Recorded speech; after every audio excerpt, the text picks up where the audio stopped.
Welcome. Thanks for tuning into this conversation around church donor management. This is a sensitive topic because, as we all know, giving is the staple to any church's financial stability. So, why would you ever want to switch your donor management?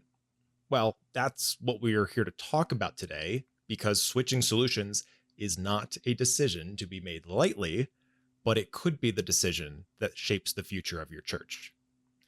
My name's Christian, and I'm joined by my fellow teammate and a man who talks to churches every day about this very topic, John Plotner. And we're joined by Valley Creek Church's financial director, Todd Baden, who, of course, oversees the financial health of Valley Creek Church in Texas.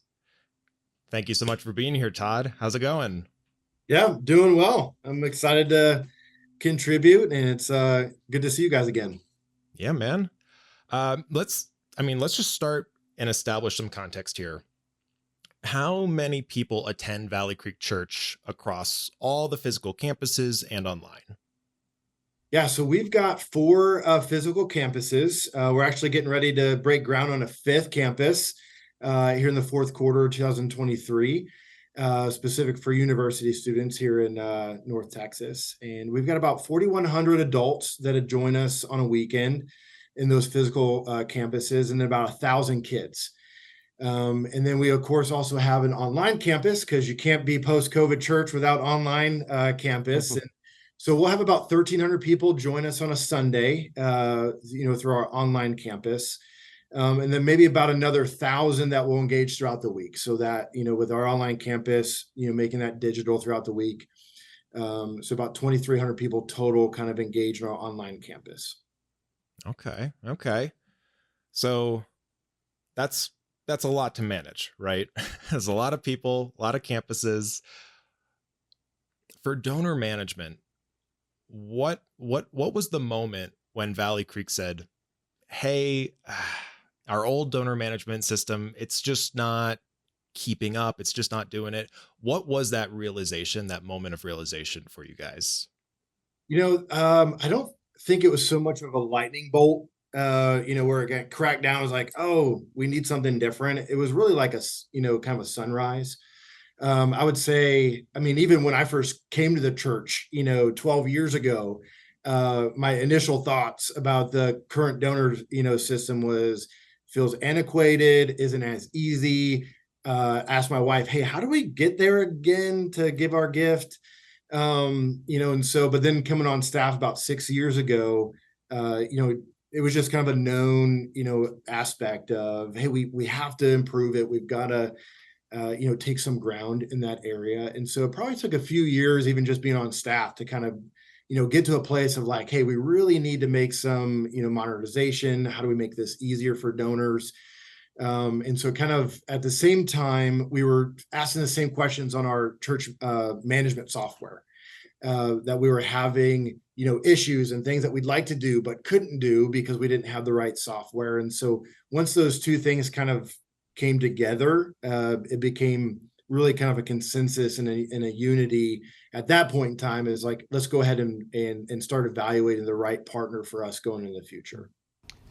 Todd, you mentioned the user experience, the interface, some of those sort of things, but when you're looking kind of holistically at your donor management software, what were some other challenges, maybe even on the back office side of things, that you were running into, that when you began looking for another vendor, what were the types of things that you thought, we really want to make sure going forward we address these challenges that we're facing? Yeah, so I think the couple of things, come to mind, quickly that we really struggled with was just being able to do multi-campus, multi-site, be able to track it by campus.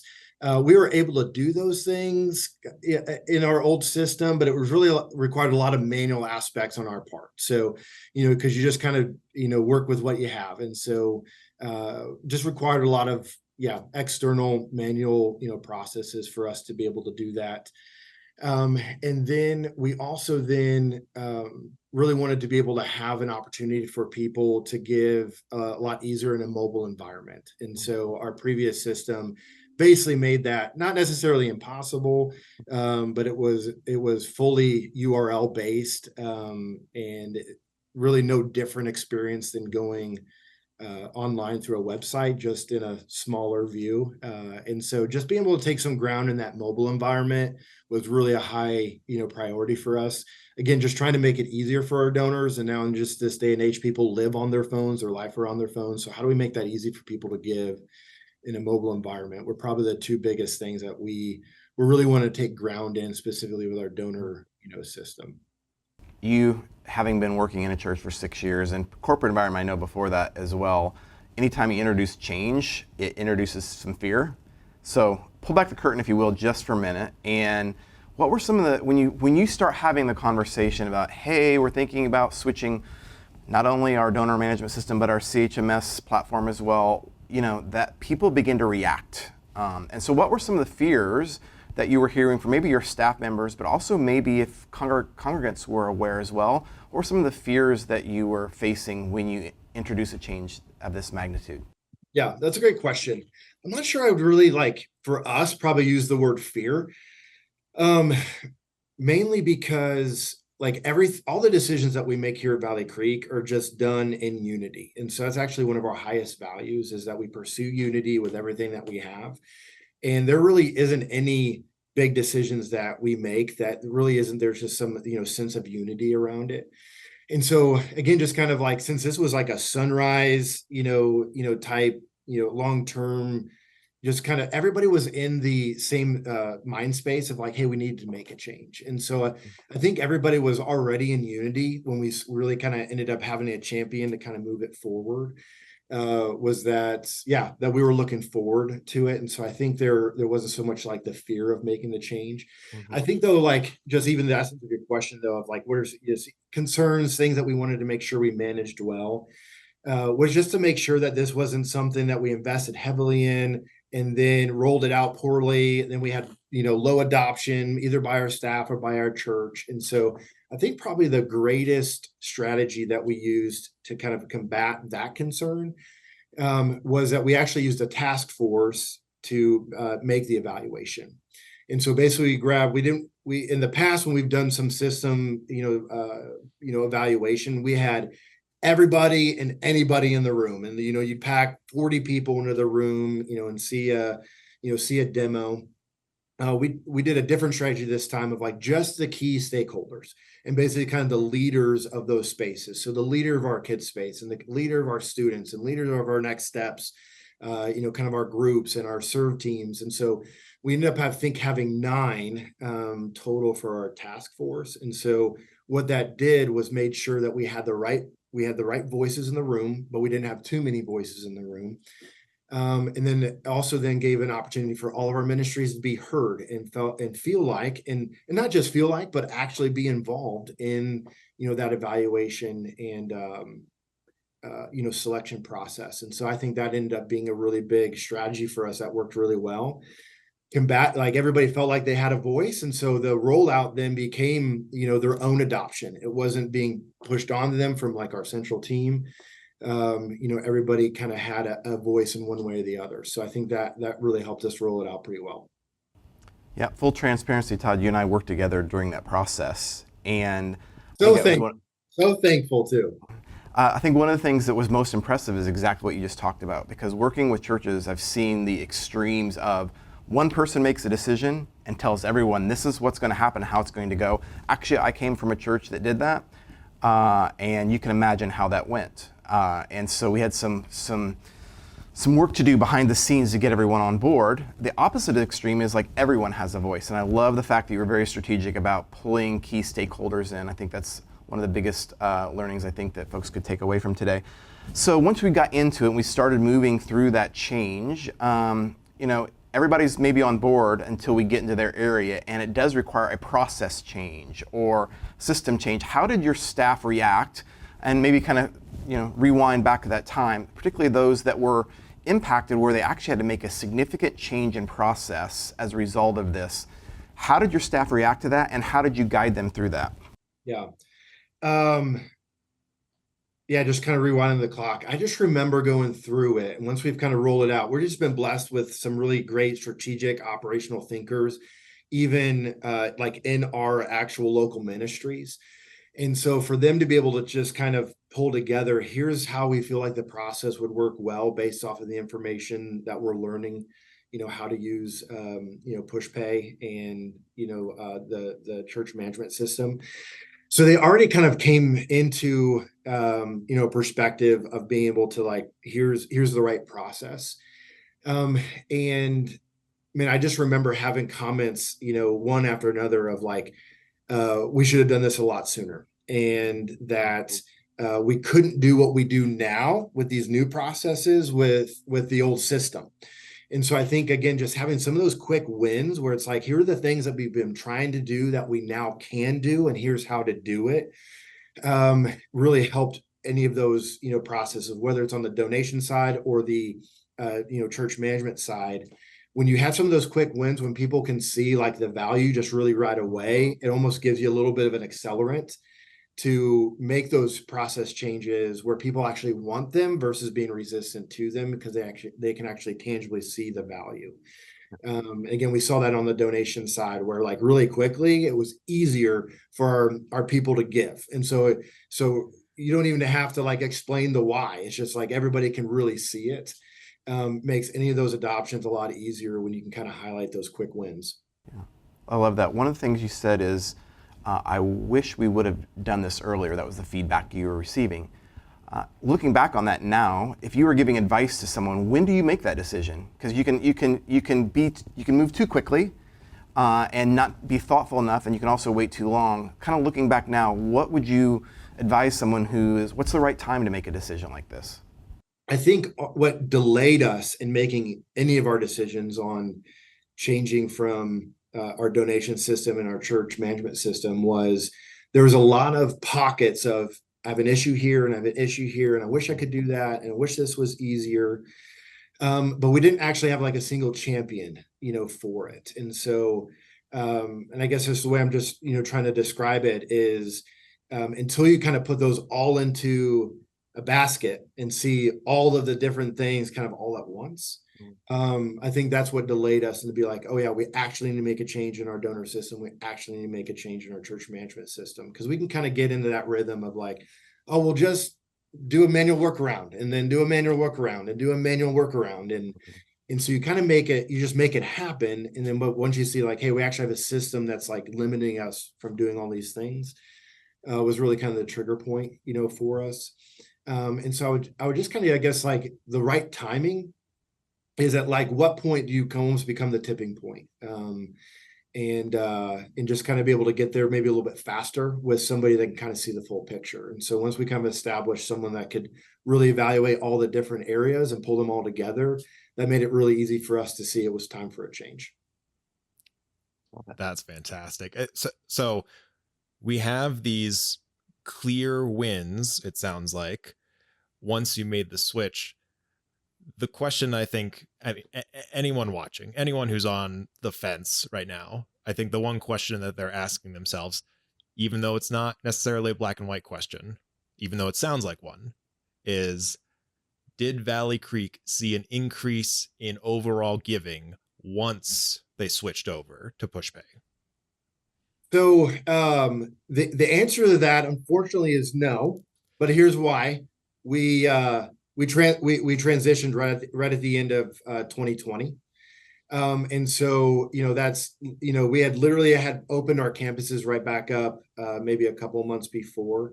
And so I think COVID played a huge part in, as we all experience, actually decline in revenue. And so, but what I would say is that we've even just had feedback from directly our donors. So they love the new interface.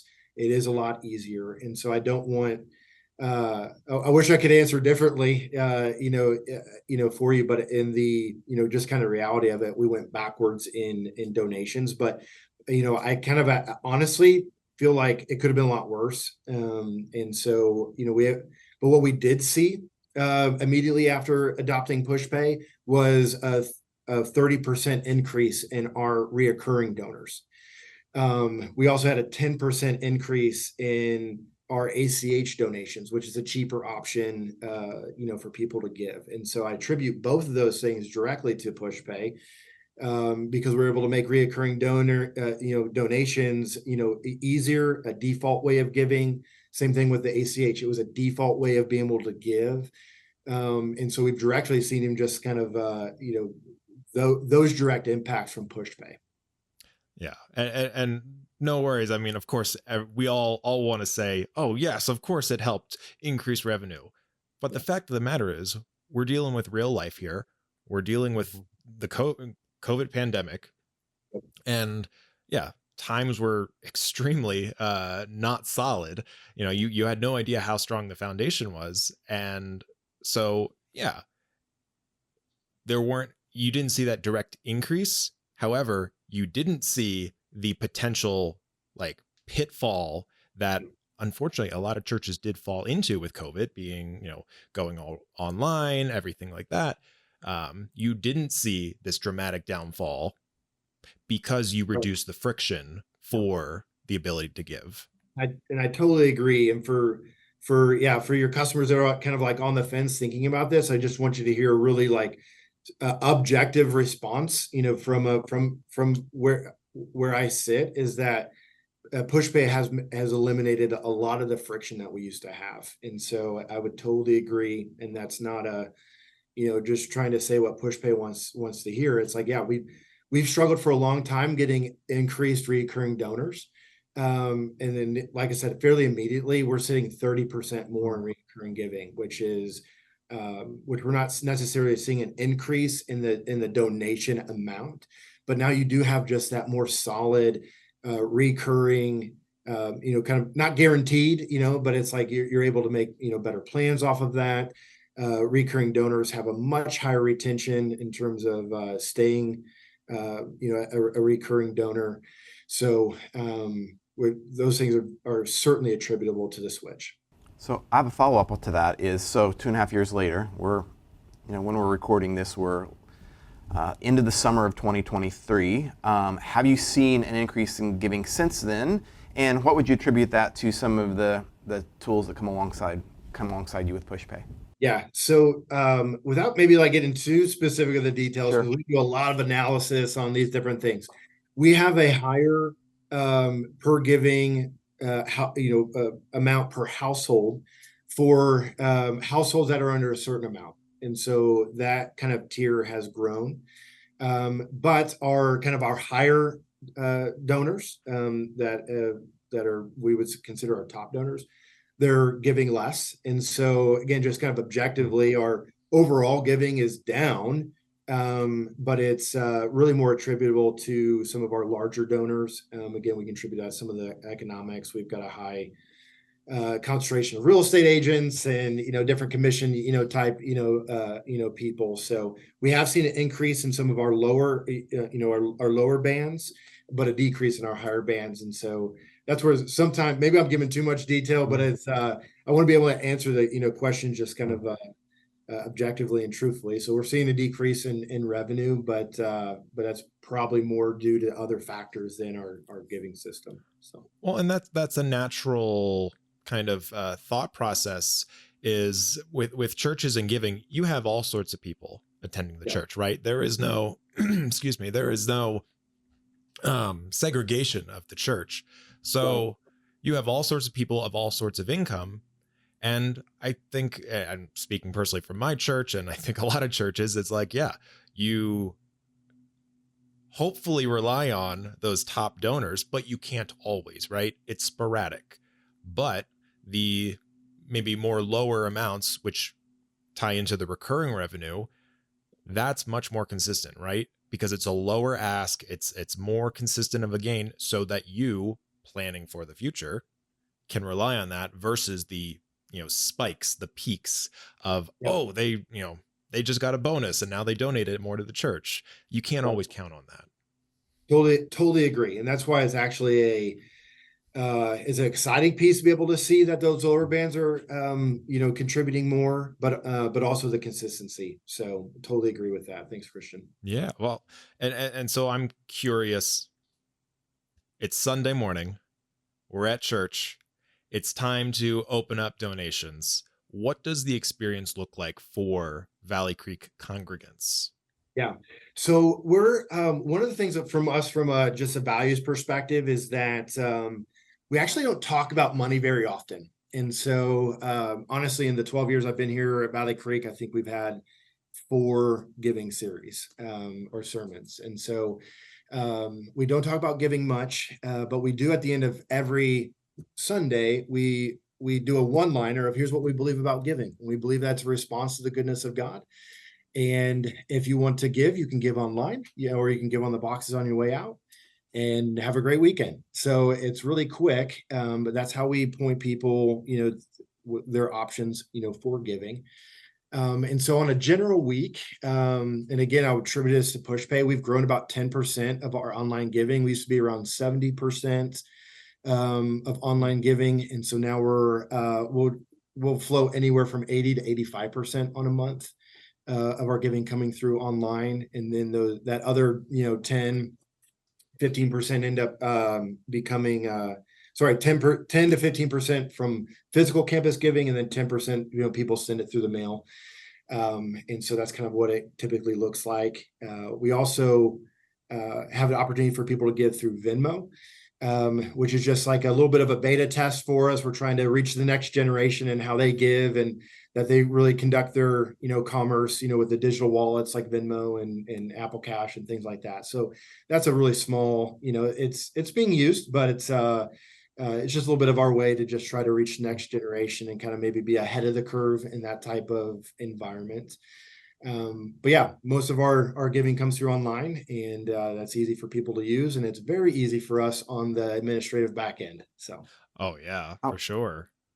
Christian, if I could jump in here, one of the things I observed in working with you, Todd, was you guys really, I've seen the opposite, where their church will spend 5 minutes talking about giving and not see as much success as you do, only having one line, one sentence, which from my viewpoint on the outside looking in, is you guys have really created a culture of giving. And so it's not so much about what, because you can say all the right things and not have a culture of giving, but you guys actually do have a culture of generosity. How did you create that? I think I would agree. It's a culture of generosity, but I might even go a little bit higher and say we actually just have a culture of being surrendered to the Lord. That's really why I think that's where we focus in, is to live a life that's surrendered to the Lordship of Christ. So that goes with like just living set apart and living differently and living in obedience. And so in the same way that we'll talk about living a life that you're faithful to your wife, and that you love your family, and that you honor your boss, and you pay your taxes, because you give to Caesar what is Caesar's. We also talk about obedience to giving. And again, we don't talk about that a lot, but I think that's the culture that we're creating, is actually living obedience to God, and that being a way that you live your life. Giving ends up being part of that. And so when we do talk about giving, it's really through the lens of that, is that we live upside down to the world. And so where the world would say, hang on to as much money as you can and buy the things that you want to do and go the places that you want to go. And we're upside down to that, where it's like actually a value of the kingdom is generosity, and it's taking care of other people, and it's investing into the kingdom. That's probably also maybe another way that we've created that culture of generosity, is that we don't talk about giving as an expense in your life. We talk about it as an investment into the kingdom. When we talk about it, launching new campuses, we don't say the cost of the new campus is going to be $6 million. We say we're going to invest $6 million into the university space, to be able to reach the next generation with the gospel. So to be able to just frame it that way, because that's what we believe. It's not a cost, it's an investment. So, and I'd say that even just those are the conversations we had around switching to Pushpay, is that it's not a cost, it's an investment for us to be able to steward our resources well, and remove obstacles for people to give, and be more efficient with on the back end of our administration. So really seeing it as an investment instead of a cost. If you could give one tip to someone, we've talked a little bit about this already, but to someone's considering switching, what would you tell them? I probably would lead with that there isn't a perfect system. And just to set your expectations in the right space, is that any new system, as you do your evaluation, is going to be able to do things you've never been able to do before, but there's probably going to be some things that it can't do with what you're used to.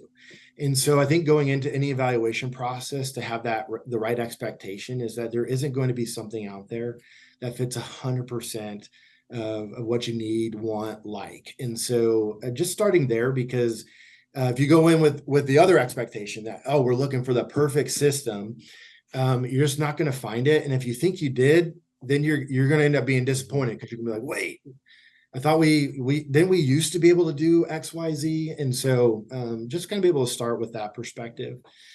And then maybe the second thing is just going back to that unity. There's a lot of protection in unity. And so to be able to like really make that a high value for as you're evaluating a new system is, hey, how do we all get on the same page? And unity doesn't equal agreement.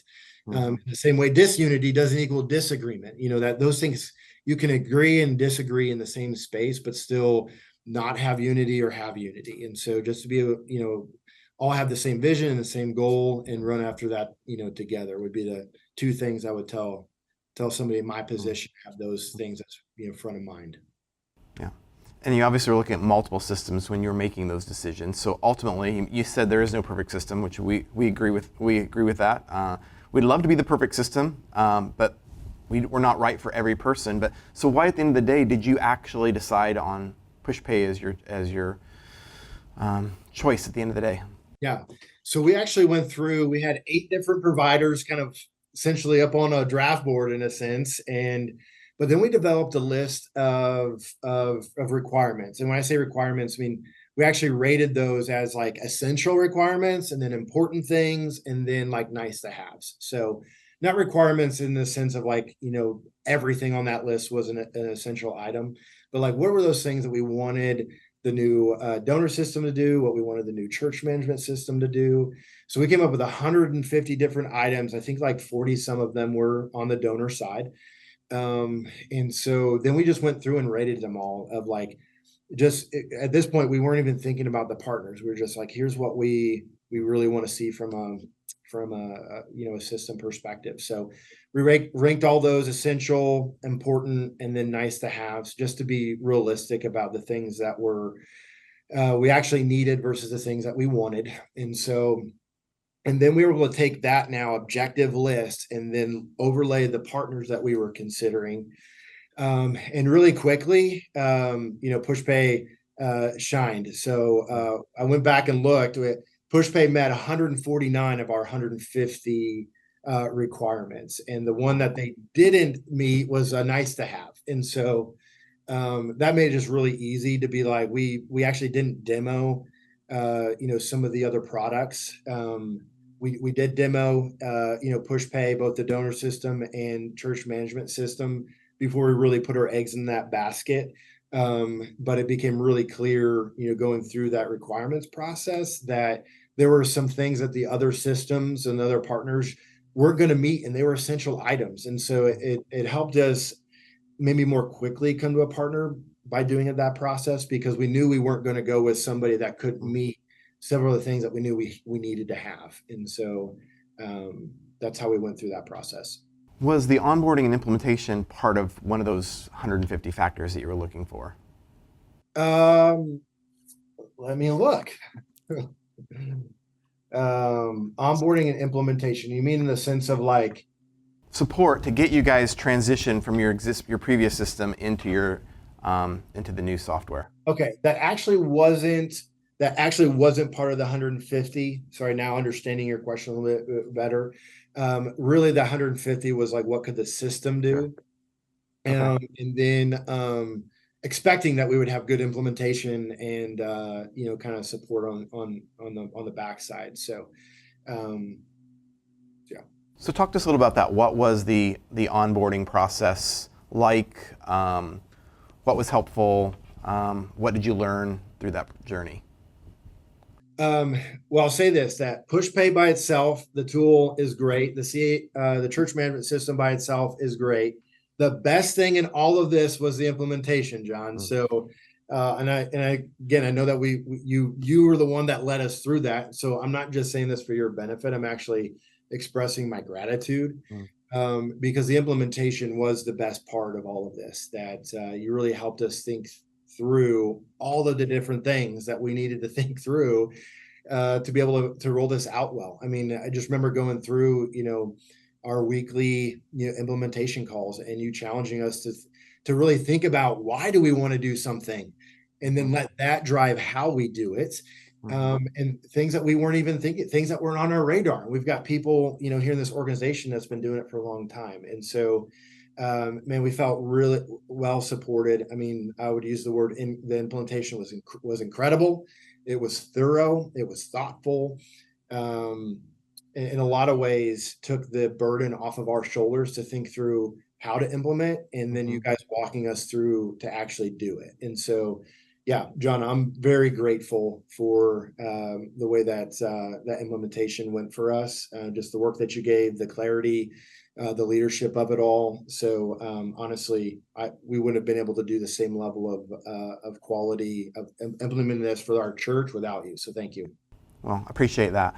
I think we could have a separate conversation, because there were several things that, I look at you guys as a model on how to implement well, because you guys came, some of the things you've already shared, you really came fully engaged, and I used the word several times, but really this was a partnership. This was not a vendor relationship, customer relationship. This really was a partnership, and I know that's something you guys really value highly, and we do as well. So there was some that went well also because of your team, the unique culture that Valley Creek has, and the engagement that you guys had in the process. So thank you as well. Yeah, and partnership is a great word for it. That's probably one of my favorite parts about Pushpay, is that our missions feel really aligned. That we're trying to advance the kingdom in the way that God's asked us to do it, and then Pushpay is advancing the kingdom in the way that God's asked you to do it. And so to be able to marry both of those, visions and dreams together, really feel like the partnership is the right word, because you guys are helping us do what God's called us to do. So thank you. So I'm gonna steal a little nugget from you, John. Todd, John has a saying: "Don't make a change because of the money. Make a change because it speaks to your church's mission." Can you share with us how your church mission might have come into place when making a decision by switching technology? Yeah, that's a great saying, John. You could that could go up on a wall somewhere. We're printing T-shirts. So, We're printing T-shirts. yeah, and I would totally agree, because again, especially in the church environment, our mission, that's everything. What's what we're giving our lives to. And so, if we were to either spend or save money that doesn't actually help us advance the mission, then why? Well, what are we doing? And so, and again, seeing cost is really more of investments. Then I think that really helps us kind of encapsulate exactly, that quote aspect of don't do something just to save money, because if it's not actually helping you advance your mission, then that's not what we're going for. And so, our mission here at Valley Creek is really to see, God's dream for people's lives lived out. And, again, just that they would live these surrendered lives to the Lord, that where he's taking us is better than where we've been or where we can go on our own. And so actually living, completely different, and that God has something good for us. And so I then feel like it's our responsibility from now, I'm thinking like administrative side, a response to the way that I get to serve in the mission is at least two ways, right? But I think two ways that I get to serve in the mission is to remove obstacles for people, to be able to take their next steps with Jesus. And so even though my role's in finance, I've got, we probably all juggle,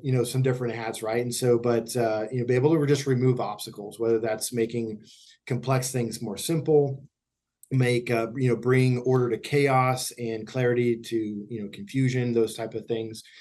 And then secondly is to be a good steward of the resources that God has given us. And so, when we start thinking about then as systems and tools that we use, is those are some of the things that are at the front of my mind. Are we removing obstacles for people to be able to take their next steps? And then are we being a good steward of God's resources? Because they're his and he's trusting them to us. And so when we're spending a certain amount of money on a system, is Is this, would the Father be proud that we made this investment and it became a 30, 60, 100-fold, kind of return? And to not always look at it through the lens of a 30, 60, 100-fold return in sense of, dollars and cents, but, really, souls. And so, are we taking those resources, really investing in them well? So to wrap this up, I'm going to ask, if you have any words of wisdom, final words of wisdom for, a church's financial director. Quite frankly, you've been saying a ton of wisdom for Yeah. everyone this entire conversation. But if there's any final words to wrap up this conversation, talking specifically to, the person who is going to be responsible for donor management, the financial director or an equivalent role, what would be your words of wisdom to them? I think some really good words would be like, don't be afraid. Mhm. And not so much like an angel speaking that to you, but more of just like, there can be, like we talked about at the beginning, like can be some fear. But don't be afraid, just, be able to ask good questions and know that, yeah, that God's taking you to a place that's, Mhm. better where you've been. And so that doesn't necessarily mean that makes those decisions or evaluations like easy, but it's just like relying on the Lord to like, what are you saying to us? Is Pushpay the right partner? Is it a different partner? Is it now the right timing, or is it not the right timing? I would just focus more of your questions and your thoughts into that space rather than the heavy lift of, migrating a system or the cost of migrating a system. Don't let those things keep you Mhm. from, exploring, different tools that could help you remove obstacles for people to take their next steps with Jesus, and to steward resources well. So yeah, I would just say don't be afraid, and then also just don't do it alone. So, I've been in environments where, especially when you start thinking about like, donors and donations, that, the director of finance, you're the one that should come up with all of those solutions. And I just think that's a myth, or, it shouldn't be that way. That, just don't take this on your shoulders alone to do it. Another big value for us here at Valley Creek is that we're better together. And so there's other people in your organization that hear the voice of God, that can provide wisdom and discernment in this space, even though it might be financially, focused, is, that there's other people that can seek the Lord and hear his voice all at the same time. And he's speaking one thing. And so invite other people into the evaluation process, and don't feel like you've got to shoulder it by yourself. That's fantastic. And part two of that is advice for anyone is to just rewatch this conversation, get your notepad, take down all the notes that Todd's been talking about, because I mean, really, it is practical advice.